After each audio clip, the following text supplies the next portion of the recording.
Last night, the fleet finally found the low pressure system they were looking for, and are now charging east across the Atlantic to Lisbon at speeds above 20 knots.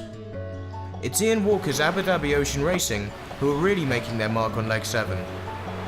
Last night, the crew on board Azam continued to extend against the chasing pack, at one point stretching their lead to almost 90 nautical miles over second place Puma. We're about 1,300 miles from Portugal, just starting off the starboard.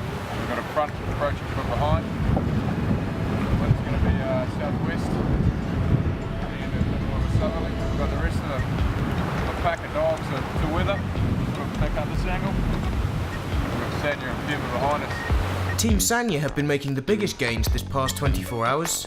Their move towards the Northern Ice exclusion zone seems to be paying off, as they leapfrogged both Telefonica and Groupama to take 4th place.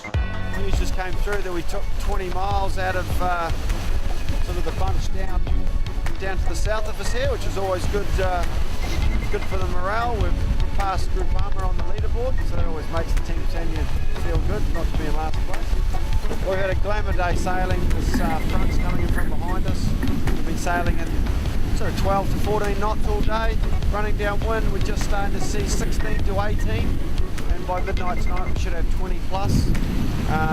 Beautiful North Atlantic sailing, and we're heading pretty much straight for Lisbon, so life is good on the Sanyaland right now. Meanwhile, at the back of the fleet, Team Telefonica in 6th and Groupama sailing team in 5th place are closing up on the leaders, as yesterday's high pressure system caused some compression of the main group.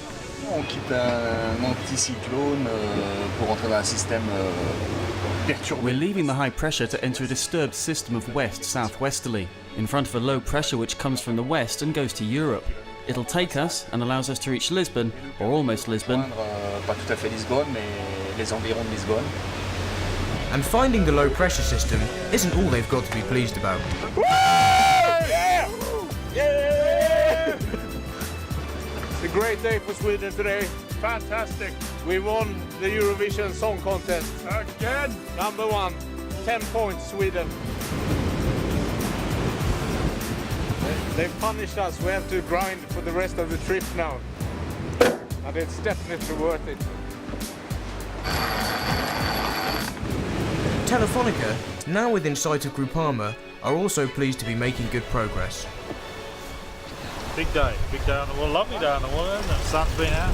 A bit more wind now, very nice. Just got to improve the situation a bit, we'll be very happy. Puma and Camper, lying currently in 2nd and 3rd place respectively, know only too well that the outcome of this vital leg could put any of the leading 4 boats in the top spot overall. With that in mind, Chris Nicholson, skipper on board Camper, is concerned about the boats behind and conditions ahead that could press the fleet back together. Coming into Lisbon, we're quite sure there's going to be some compression. There's already compression, the guys from behind are bringing pressure up to us. It's about almost picking the point where you want to cross the area zone into Lisbon and just wriggling your way north or south to line up to that position. So, and that position right at this moment we don't know. There's still a lot to play out yet. So will Abu Dhabi cling on to their lead? Skipper Ian Walker isn't taking anything for granted yet. We've got a huge patch of light air ahead of us, so we're expecting to make losses over the next 2 or 3 days. So the question is, have we got enough in the tank? Have we got enough margin, and make sure we just keep going the right way as best as we can.